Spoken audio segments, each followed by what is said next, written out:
വല്ലപ്പോഴും അയാൾ എനിക്കൊരു ചായ വാങ്ങി തരുമായിരുന്നു. 10 രൂപയുടെ കാലിച്ചായയിൽ എന്താണ് ഇത്ര കാര്യമെന്ന് ചോദിച്ചാൽ എത്ര ജോലി തിരക്കിനിടയിലും ഇത്രയും ദൂരം വണ്ടി ഓടിച്ചുകൊണ്ട് അതിനുവേണ്ടി മാത്രം അയാൾ വരുമായിരുന്നു.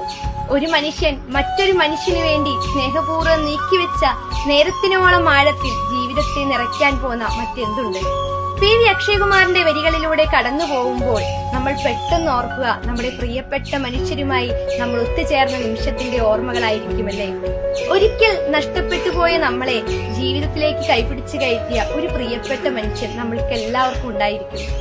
കടം ചോദിക്കാതെ തന്നെ തന്ന സായാഹ്നങ്ങളിൽ കടുങ്കാപ്പി നിറമുള്ള ഓർമ്മകൾ സമ്മാനിച്ചൊരു മനുഷ്യൻ, നമ്മുടെ എല്ലാ ഇടവപ്പാതികളിലും വേനൽ വസന്തങ്ങളിലും നമുക്ക് കൂട്ടിരുന്ന ഒരു മനുഷ്യൻ, സ്നേഹത്തിന്റെ അർത്ഥം പരിഗണിക്കപ്പെടുക കൂടിയാണെന്ന് നമ്മളിലേക്ക് പടർത്തി വെച്ചൊരു മനുഷ്യൻ. അത്തരം ഒരു മനുഷ്യൻ നിങ്ങളിലുണ്ടെങ്കിൽ അത്തരം മനുഷ്യരെ വിട്ടുകളയാതെ സ്നേഹിക്കുക. സ്നേഹിച്ചു കൊതിതീരാത്ത മനുഷ്യർക്കിടയിൽ മൗനത്തിന് പോലും സ്നേഹത്തിന്റെ ഭാഷയാണെന്ന് പറഞ്ഞു വെക്കുന്ന അത്തരം മനുഷ്യരാണ് നമ്മുടെ ജീവിതത്തെ കുറെ കൂടി കളറാക്കുന്നത്. അത്തരം മനുഷ്യരിൽ നിന്ന് നിങ്ങൾ ഇറങ്ങിപ്പോകാതിരിക്കുക. അവരെ വീണ്ടും വീണ്ടും മുറുകെ സ്നേഹിക്കുക. പ്രതിഫലങ്ങളില്ലാതെ അവരെ പരിഗണിക്കുക എന്നുള്ളത് മാത്രമാണ് അത്തരം മനുഷ്യരോട് നമുക്ക് ഏറ്റവും സ്നേഹത്തിൽ ചെയ്തു തീർക്കാനുള്ളതെന്ന് മാത്രം പറഞ്ഞുകൊണ്ട് പി വി അക്ഷയകുമാറിന്റെ വരികളെ, ഏറ്റവും മനോഹരമായ വരികൾ നിങ്ങൾക്ക് മുമ്പിൽ ഒന്ന് പരിചയപ്പെടുത്തി